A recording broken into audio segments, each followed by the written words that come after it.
The world now has another choice to make. Will we sustain our support to help Ukraine win this war and preserve its freedom, or walk away and let aggression be renewed and a nation be destroyed? I know my answer. We cannot grow weary. We cannot look away. And we will not let up on our support for Ukraine, not until Ukraine wins a just and durable peace in the UN Charter.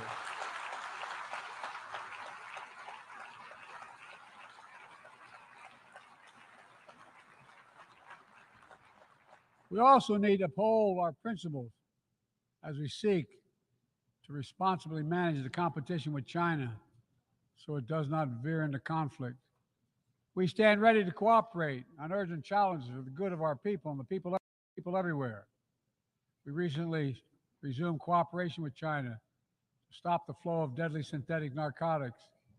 I appreciate the collaboration. It matters for the people of my country and many others around the world. On matters of conviction, the United States is unabashed, pushing back against unfair economic competition, against military coercion of other nations and in the South China Sea, and maintaining peace and stability across the Taiwan Straits, and protecting our most advanced technologies so they cannot be used against us or any of our partners. At the same time, we're going to continue to strengthen our network of alliances and partnerships across the Indo-Pacific. These partnerships are not against any nation. They're building blocks for a free, open, secure, and peaceful Indo-Pacific. We're also working to bring greater measure of peace and stability to the Middle East. The world must not flinch from the horrors of October 7th. Any country would have the right and responsibility to ensure that such an attack can never happen again. Thousands of armed Hamas terrorists invaded a sovereign state, slaughtering and massacring more than 1,200 people, including 46 Americans, in their homes and at a music festival. Despicable acts of sexual violence, 250 innocents taken hostage. I've met with the families of those hostages. I've grieved with them. They're going through hell. Innocent civilians in Gaza are also going through hell. Thousands and thousands killed, including aid workers. Too many families dislocated, crowding into tents, facing a dire humanitarian situation. They did not ask for this war that Hamas started. I put forward with Qatar and Egypt a ceasefire and hostage deal. It's been endorsed by the UN Security Council. Now is the time for the parties to finalize its terms, bring the hostages home, and secure security for Israel and Gaza free of Hamas' grip, ease the suffering in Gaza, and end this war. On October 7th,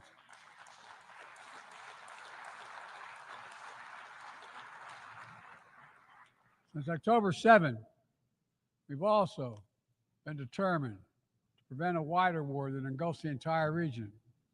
Hezbollah, unprovoked, joined the October 7th attack, launching rockets into Israel. Almost a year later, too many on each side of the Israeli-Lebanon border remain displaced. Full-scale war is not in anyone's interest. Even if the situation has escalated, a diplomatic solution is still possible. In fact, it remains the only path to lasting security to allow the residents from both countries to return to their homes and the border safely. And that's what we're working tirelessly to achieve. As we look ahead, we must also address the rise of violence against innocent Palestinians on the West Bank and set the conditions for a better future, including a two-state solution where Israel enjoys security and peace and full recognition and normalized relations with all its neighbors, where Palestinians live in security, dignity, and self-determination in a state of their own.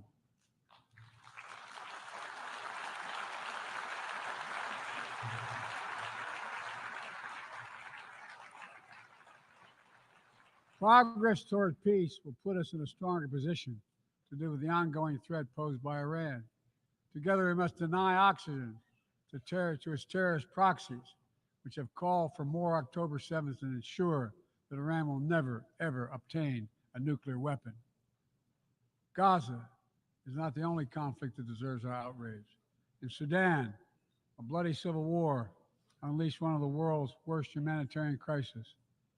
8 million, 8 million on the brink of famine. Hundreds of thousands already there. Atrocities in Darfur and elsewhere. The United States has led the world in providing humanitarian aid to Sudan. And with our partners, we've led diplomatic talks to try to silence the guns and avert a wider famine. The world needs to stop arming the generals, to speak with one voice and tell them, stop tearing your country apart, stop blocking aid to the Sudanese people, end this war now.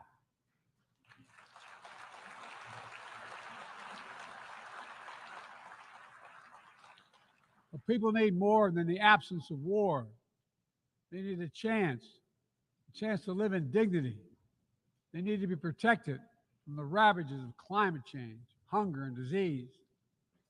Our administration has invested over $150 billion to make progress and other sustainable development goals. It includes $20 billion for food security, over $50 billion for global health. We've mobilized billions more in private sector investment. We've taken the most ambitious climate action in history.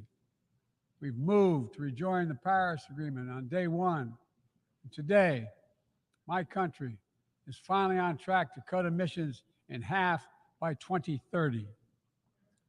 On track to honor my pledge to quadruple climate financing to developing nations with $11 billion thus far this year. We've rejoined the World Health Organization, donating nearly 700 million doses of COVID vaccine to 117 countries. We must now move quickly to face Mpox outbreak in Africa. We're prepared to commit $500 million to help African countries prevent and respond to Mpox and to donate 1 million doses of Mpox vaccine now.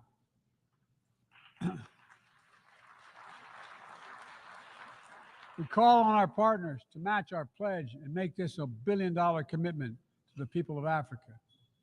Beyond the core necessities of food and health, the United States, the G7, and our partners have embarked on an ambitious initiative to mobilize and deliver significant finance to the developing world. We're working to help countries build out their infrastructure, to clean energy transition, to the digital transformation, to lay new economic foundations for a prosperous future. It's called the Partnership for Global Infrastructure and Investment. We've already started to see the fruits of this emerge in Southern Africa and Southeast Asia and in the Americas. We have to keep it going. I want to get things done together. In order to do that, we must build a stronger, more effective, and more inclusive United Nations. The UN needs to adapt and bring new voices and new perspectives. That's why we support reforming and expanding the membership of the UN Security Council.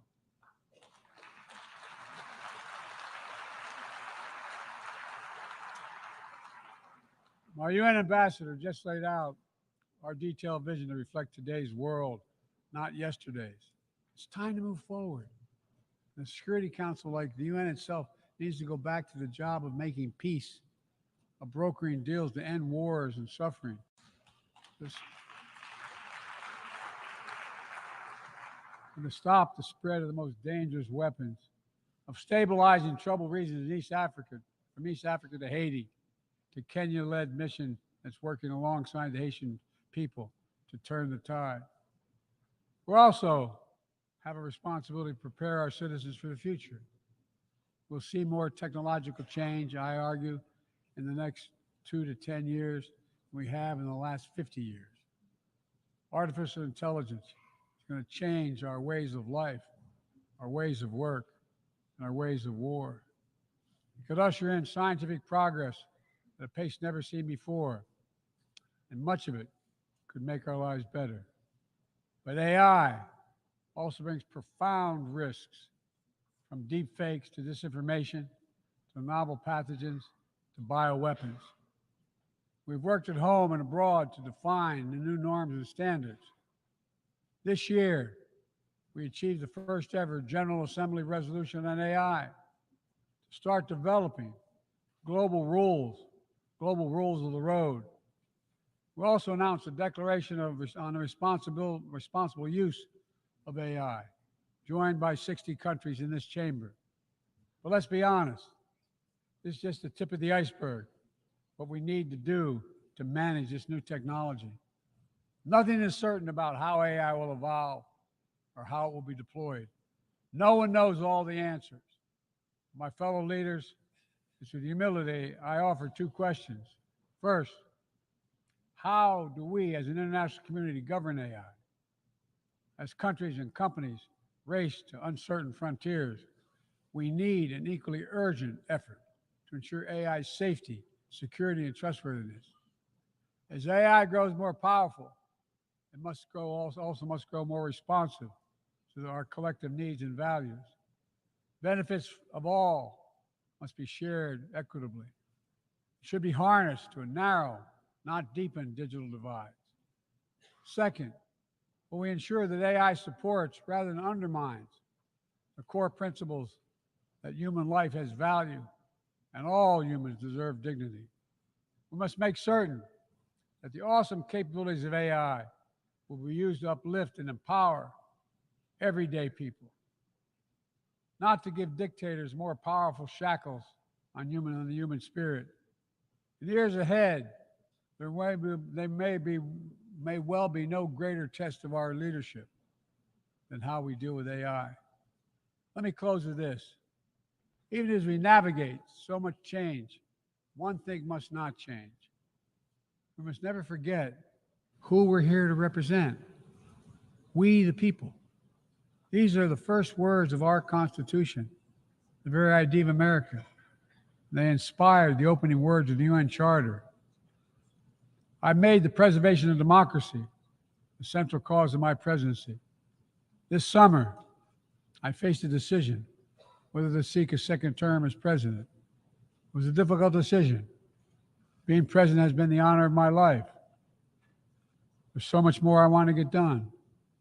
As much as I love the job, I love my country more. I decided after 50 years of public service, it's time for a new generation of leadership to take my nation forward. My fellow leaders, let us never forget, some things are more important than staying in power. It's your people.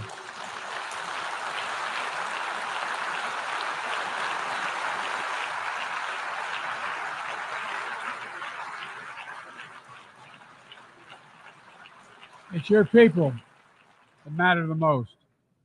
Never forget, we are here to serve the people, not the other way around. Because the future will be won by those who unleash the full potential of their people, to breathe free, to think freely, to innovate, to educate, to live and love openly without fear. That's the soul of democracy. It does not belong to any one country. I've seen it all around the world, in the brave men and women who ended apartheid, brought down the Berlin Wall, fight today for freedom and justice and dignity. We saw it, that universal yearning for rights and freedom in Venezuela, where millions cast their vote for change that hadn't been recognized. But it can't be denied. The world knows the truth. We saw it in Uganda, LGBT activists demanding safety and recognition of their common humanity. We've seen citizens across the world peacefully choosing their future, from Ghana to India to South Korea, nations representing 1/4 of humanity who will hold elections this year alone. It's remarkable, the power of we the people, that makes me more optimistic about the future than I've ever been. Since I was first elected to the United States Senate in 1972, every age faces its challenges. I saw it as a young man. I see it today. But we are stronger than we think. We're stronger together than alone. And what the people call impossible is just an illusion. Nelson Mandela taught us, and I quote, "It always seems impossible until it's done. It always seems impossible until it's done." My fellow leaders, There's nothing that's beyond our capacity if we work together. Let's work together. God bless you all, and may God protect all those who seek peace. Thank you.